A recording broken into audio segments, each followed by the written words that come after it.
here in the heart of Democratic Republic of Congo jungle, where the Allied Democratic Forces rebels have been hiding.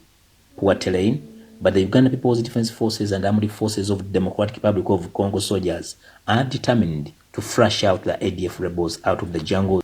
Yes, all right. Yes, wenjogerera nga cabinet emaze okusalawo n'okubaakinga amagye g'eggwanga erya Uganda agamanyikiddwa nga Uganda's People Defense Force okuwithdrawinga okuva mu key areas ezimu okuva mu bayeekera ba Allied Forces. Era kimaze okonfirmingibwa nti cabinet ebaakinze UPDF okuwithdrawinga from some keys areas okuva mu Democratic Republic of Congo. Bagobeddwayo bugobwa mu bufunze.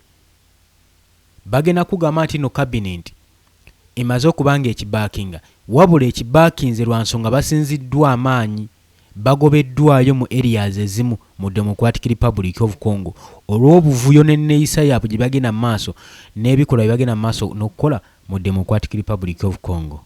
Wuliriza.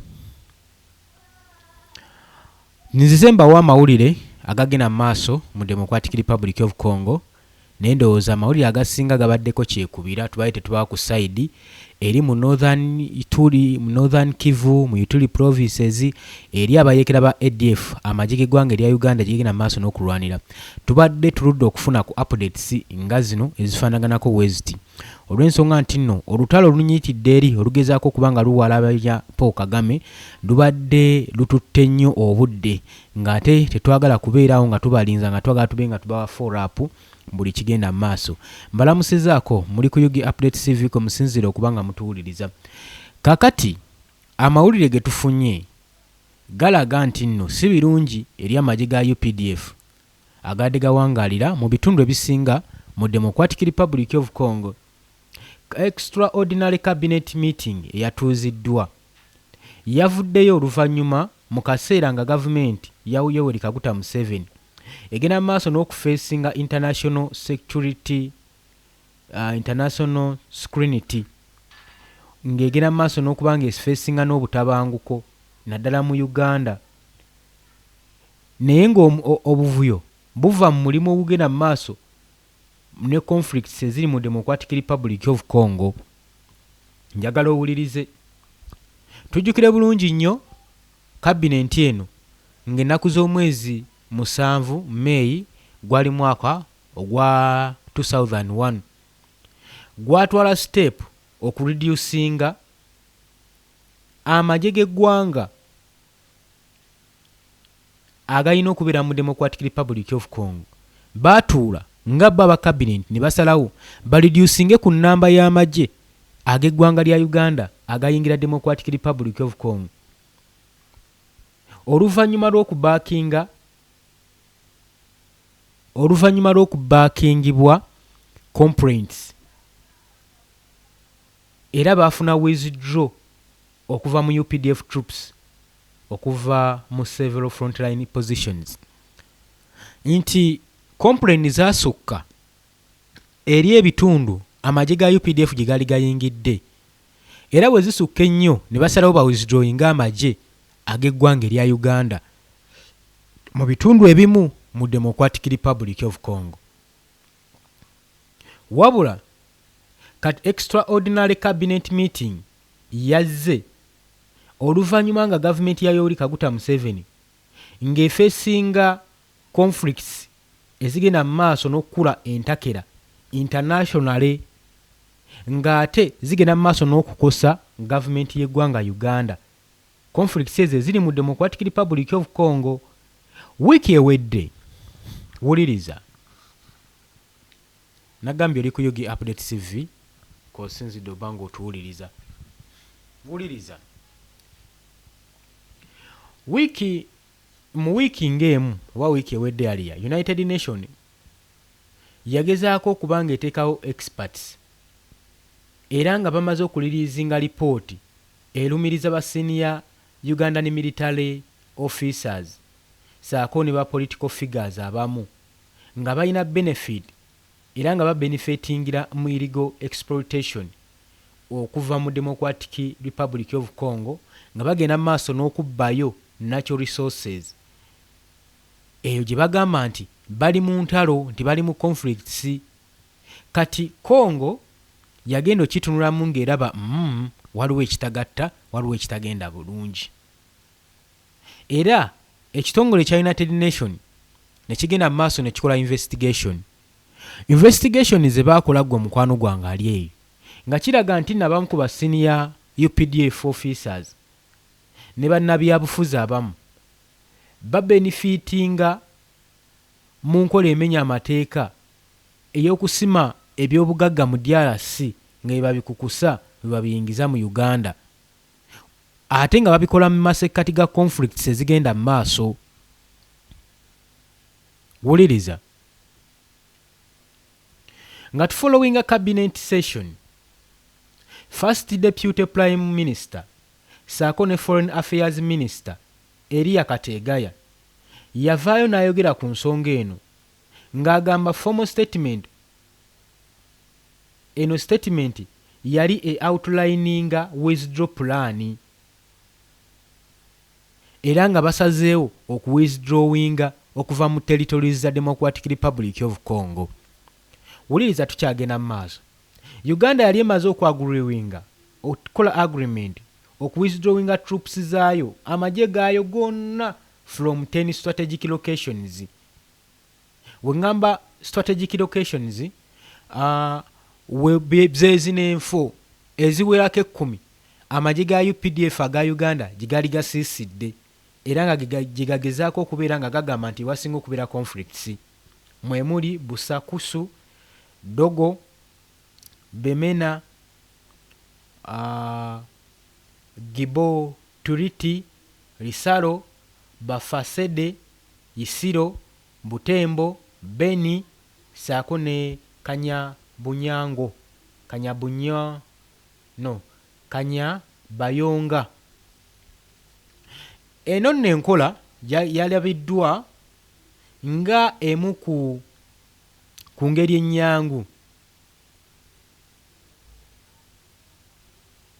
ennyangu eyinza okuba ng'ekolebwa. Eno enkola Kampala gye yalabyemu ng'engeri ennyangu era eraga ebintu okubyanguya baleme kwetooloola nnyo, kubanga Kampala yo yabadde esazeewo okugenda mu Lusaka bakole agreement ya ceasefire. Eno nga gye basuubira yeyinza okukomekkerereza conflicts ezigenda mu maaso mu several African countries eziri mu Democratic Republic of Congo. Okyali ku UG Update TV tukyagenda mu maaso gwe mukwano gwange ali eyampuliriza. Wabula njagala okubategeeza waliwo abadde bajja mu comment section nga mutubuuza nga mwagala information eno tugibaawe mu Luganda ne mu Luzungu. Kati waliwo channel endala gye twagguddewo mugenda kubanga mugisubscribingako. Ngenda kubanga njibagamba mugenda kubeera nga mugisubscribingako gye tugenda okubanga tuweererezaamu Oluzungu. Mwabagala information ey'Oluzungu tugenda kubanga tugiyiseeyo. Era nja kuba ngiteekako mu comment section abanaayitayo mugende mu maaso n'okubanga musubscribingayo. Nyinza okusalawo okuteekayo linki wekinaaba kisobodde. Musubscribinge ku channel eyo mwabagala okubanga mwagala okureceiving information mu Luzungu. Tukyeyongerayo ku nsonga ezikwatagana n'okubanga amagye g'eggwanga ga UPDF gagobeddwa mu bitundu ebimu ebya Democratic Republic of Congo, era nga kigambibwa ensonga eyabagobezzaayo ng'omunywanyi wange ali eyampuliriza si nsonga ndala nnyo nti amagye gano wamu nga gegase wamu ne bacommanders baago military officers saako ne bannabyabufuzi abali mu ggwanga erya Uganda beenyigira mu bikolwa eby'okubanga bakukusa eby'obugagga okuva mu Democratic Republic of Congo. Kati bino Congo yabiraba mangu era negamba waliwo ekitagatta, waliwo ekitali kituufu. Jjukira myaka ku myaka ejje erya UPDF ligenda maaso n'okuba nga ligamba mbu lirwanirako eggwanga erya DRC, bagenda maaso n'okulwana conflicts ezigenda maaso mu Northern Kivu, Ituri, Bunia, eyo abayeekera gye bataggwa. Ffe ogwaffe gwa kuweereza omanye ki ekigenda maaso mu ggwanga, gwogwo gwa kusharinga, gwa commentinga, gwa kulayikinga. Newankubadde kabineti yabadde stopinze mu kaseera akatono okulangirira total withdraw okuva mu positions zonna. Bagambye kino kiyinza okuba ekyobulabe, tetusobola kubanga tuyinza okuba nga tugenda kuva mu positions zonna. Tekisoboka. Bagambye tekisoboka. Era ne balangirirako ebitundu ebitono, ne bagamba tugenda kuba nga tuwithdrawing okuva mu bitundu ebitono. Era Uganda yagenze mu maaso n'okugamba nti yali efunye legitimate security interest okumaintaininga forces okuva mu western okugenda mu Rwenzori Mountains okugadinga eri obulumbaganyo obuyinza okuba nga bukolebwa aba Allied Democratic Forces. Kigamba eyo mu Rwenzururu, mu Rwenzori Mountains, abayekera bana ba ADF gye basinga okuyitira, gye basinga okusiisiira. Kati Uganda yo yali esazeewo okufuna interest ng'egenda ku maintaininga forces naddala mu Western Slopes bambuke Rwenzori Mountains basobole okusafeguardinga attacks zino eziyinza bakolebwako nga ziva mu bayeekera ba ADF. Tukyagenda mu maaso. Kati nno May nga 7 cabinet meeting yarailinga groundwork okwe-establishinga justice, okwe-establishinga eddembe n'okugyawo conflicts. Naye Justice David Potter commissions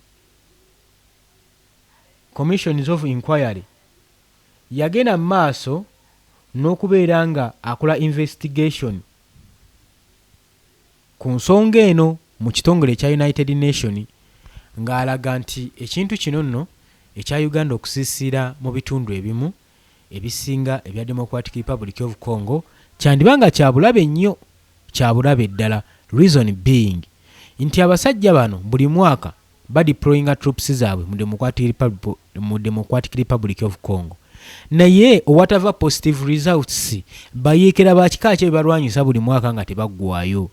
Buli lukya ne bagamba nti beeyongeddeyo, buli wawulira nti beeyongeddeyo bagenze bayiga mbibira, kitegeeza busaiti bwe baba bagenda maaso n'okukusaamu ebyobugagga okusimamu buweddewo, kati nga baagala kwalotetinga kugenda mu bifo birala. Keeka akakodyo. Era njagala nkujjukize mu myezi egiyise emabega nabawa information, DRC yafulumya information, era Muhoozi Kainerugaba yayogera nnyo n'akomentinga ku nsonga eno, n'akomentinga ku gavana w'ekitundu ekyo Waituri oluvannyuma lw'okubagobayo. Gavana ono yabagamba sikyabeetaaga mu Ituri provinces olw'ensonga nti muli out of your jurisdictions, bye twabawo okukola si bye mukola, bye twabawo okukuuma si bye mukuuma. Ensonga eyo gitegedde nti lwa nsonga amagye aga Democratic Republic of Congo gasukkuluma ne gagenda paka ku border post nga n'ensonga ebatwalayo tebagitegera, wabula nga bo bagamba mbu bakyayigga muyeekera wa ADF, mbu bagenda nga beeyongerayo mu jangles eza Democratic Republic of Congo.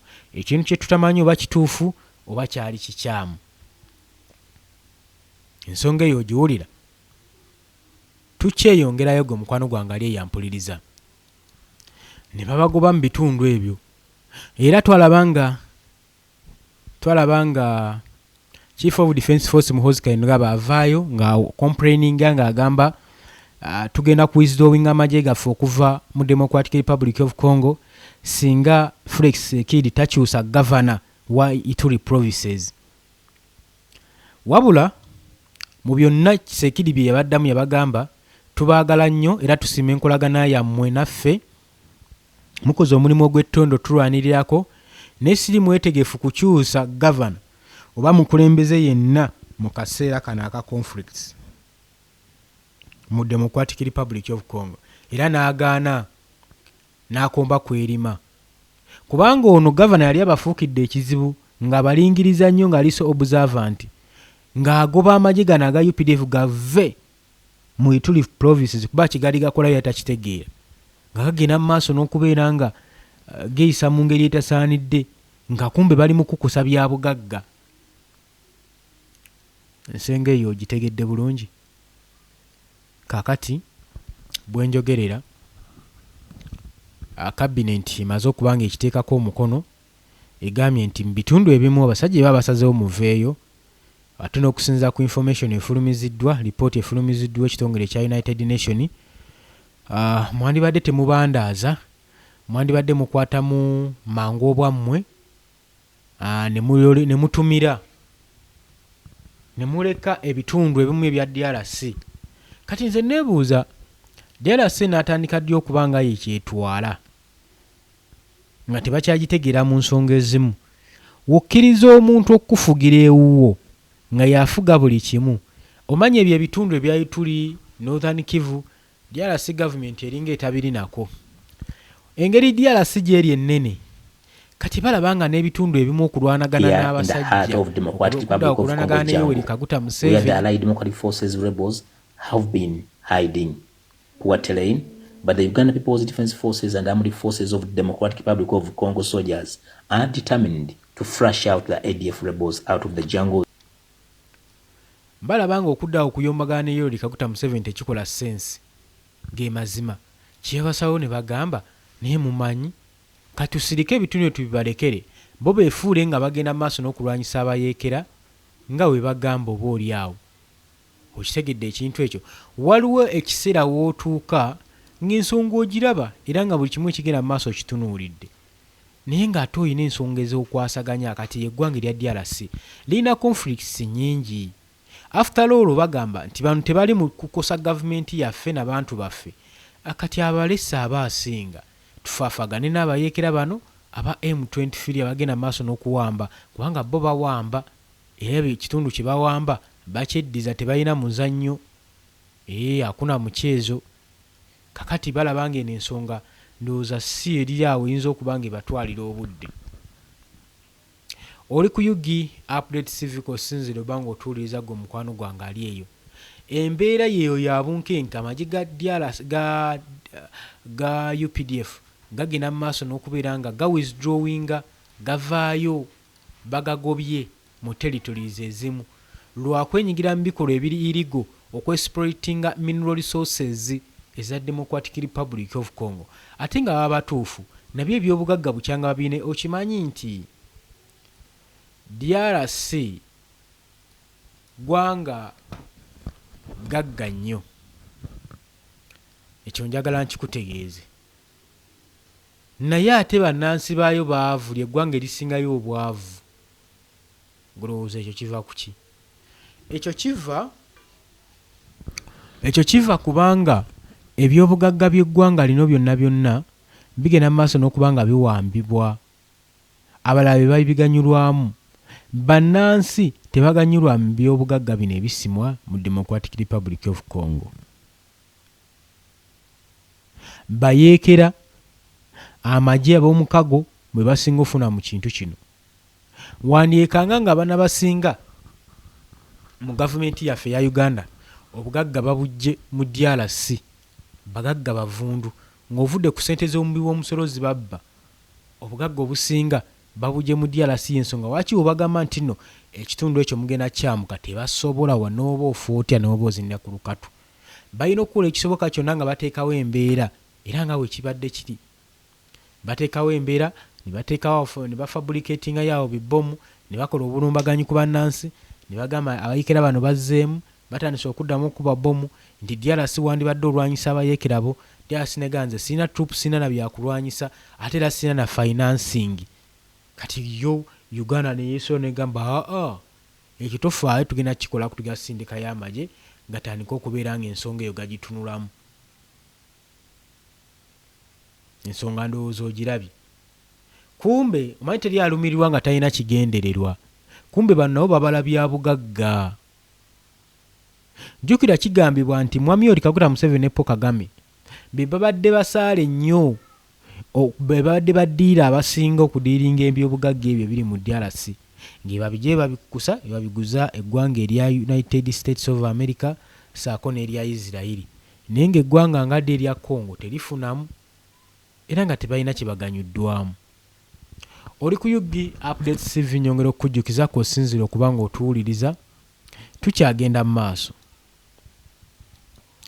Wetuba tujjukiddemu nga mbajjukizaamu mu ntandikwa y'omwaka ogwa 2025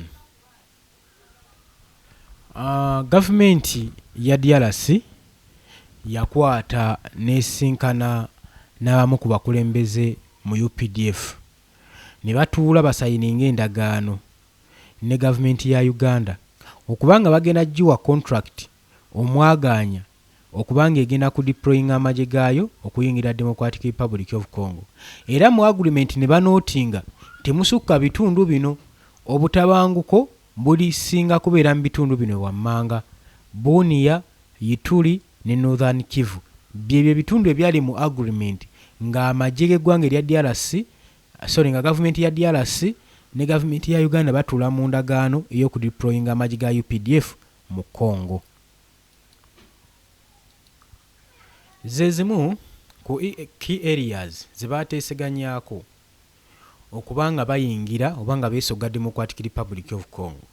Era nga mission yali nti engeri abayeekera bana ba ADF bali batigomye eggwanga erya Uganda mbu saako n'eggwanga erya DRC ng'era Uganda yeegamba nti ekyennyamiza abajaasi bano ab'amagye gano abayeekera bano bwe bajja ne bamala okukola obulumbaganyi ku Uganda nga badduka mu bibira bya DRC kati ne bateeseganya Uganda edeployinga amagye gaayo era eno yali contract bali ku contract edeployinga amagye gaayo mu bitundu ebyo basobole okuba nga bafuggaza abayeekera. Mu biseera ebyo basayiningira agreement eno mwalimu obu Islamic State obuwerako mwalimu n'akabinja akalala ka Codeco naye ako leeta kaagenda maaso ne kawanika akakabinja kali ka operatingira waka basically nga bannansi mu kitundu ekyo ba local peoples be bagenda maaso n'okuba nga bakulira akabinja ako nga bagamba bo beekyayo amagye ga Uganda okugalaba mu bitundu bya DRC mu bitundu byabwe bwe bagenda maaso n'okubatta mbu bawamba ebintu byabwe so nga tebabakkiririza mbagamba we batadde conflicts balumiriza Uganda okuba nga yetadde conflicts mu bitundu ebyo bya Ituri provinces. Later akabinja kano ebaakalwanako ennyo ne kawanika ne kajja mu peaceful talks wano mu kibuga Kampala era meeting zaali awo ku Serena ne batuula ne bawanika era abamu abakwata abawanika mu bayeekera bano aba Codeco abamu baagattibwa ku magye ga Uganda aga UPDF abamu ne bagattibwa mu magye g'eggwanga erya Congo. Kati ne baba nga akabinja aka Codeco ko bakasaanyizaawo kaweddewo kati ne wasigalawo akabinja ka ADF ne ADF bagirwanya decades of decades tekomekkerezebwa. Lwaki? Nakugambye nti nno toyinza kuddira omuntu akolako bulumbaganyi ng'ate gyagenda mu maaso gw'osabye akulwanirireko mu sayidi eri. Gano amagye oba abayeekera bano aba ADF tukkirize oba tugaane magye gagenda mu maaso n'okubeera nga gakulirwa wagabaakingibwa abamu ku banene ku mawanga gano abiri eiza eggwanga erya Rwanda oba erya Uganda. Mulimu omunene afuna mu nsonga eno buli wabaawo obutalo buli wabaawo obulumbaganyi mu Democratic Republic of Congo kyongera okukakasa nti nno abayeekera bano gye bali naye ng'ensonga eri behind bano bonna bakayanira bya bugagga. Ensonga ya bya bugagga kuwamba bitundu ebiri mu minerals basobole okwegaggawasa. Kati yo Congo teyafaayo nayo neegamba nti bano kati bafuuse bayeekera. Ne kino kiva ku gavumenti yaffe ng'efunye omululu. Nze nenya nnyo gavumenti ya DRC eggwanga ddene of which president omu ayinza okuba tasobola naddifuga. Kati gavumenti ya DRC yeeteeka entalo mu bannansi baayo kyetamanyi ŋŋambu mbuuza otya etya nti singa si mu lulu guno ebyobugagga byesima mu bitundu ebirala byandibadde bigimala nga teringiriza nnyo bano abalina bu personal projects abagenda maaso n'okusima mu sides endala mu bitundu ebirala byetamanyi nako. Naye olw'okuba nti yali teyagala bannansi bagaggawali yasalawo balingiriza, era buli yavangayo ng'agenda maaso n'okusima ebyobugagga ebyo nga gavumenti emaze okutegeera nti bano bagenda kugaggawaliramu n'ebalankinga nga bayeekera. Kati wemala obbalankinga nga abayeekera okwerwanako ne bafuna emmundu ne baga temugala tugoba mu bitundu gwe guno omulimu gwe tumanyi era gwe tumanyidde. Olaba entalo engeri gye zijjamu. So singa gavumenti yatuula wamu n'egamba n'etalaga nti lyanyi nti esobola obbalwana ng'eyagala basitoopinga n'ekolagana nabo bukolaganyi n'emanya nti yebafuga naye n'ekolagana nabo mu nsonga ezo, osanga entalo tezandibaddemu nnyo mu DRC. Ne gavumenti yegenda mu maaso n'okupovinga conflicts mu ggwanga lyayo olw'omulugube olw'omululu. Oli ku UG Update TV osinzira obba ng'otuwuliriza gwe mukwano gwange ali eyo. Ngenda maaso n'okutumirako mwe mwenna abagenda maaso n'okubeera nga muli ku UG Update TV abali mu diaspora mutala w'amayanja mbalamusizzaako nnyo. Mukola kyamaanyi nnyo okwekuumira ku mayengo gano. Kati embeera weetyo weeri gwe mukwano gwange. Oyinza okwebuuza DRC nteekateeka kizeeyina okulaba ng'erwanyisa conflicts nga zino okuggwa mu ggwanga lyayo. Teyina pulaani ate n'enteekateeka tennazikola kubanga buli lukya olutalo lwongera kunyinyiitira, buli lukya bongera kubawamba. Ate okuva ebasayininga agreement accords zino n'eggwanga erya America kibadde kibayambyeko nnyo okufuna ku buweerero kubanga at least kati obubinja buno bugurupu bw'abayeekera bulumba butyamu bugamba waayo omusajja aliko backup. Kati ekyensonga eyo oba osobola ogitegeera bulungi nnyo. Omusajja aliko backup saa yonna ayinza otuteekako obuzibu. Okitegedde ekintu ekyo? Oli ku UG Update TV k'osinzidde obba ng'otuwuliriza. Bannange mbatumiddeko nnyo naye nga bwe mbagambye nti tugenda kubanga mbateeramu linki oba erinnya kwe muba musubscribinga ku channel yaffe empya. Mwabagala okulisiivinga information mu luzungu mugenda kubeera nga mugifuna. Olwaleero munzikirize enkume wano, mbaagala nnyo era mweraba.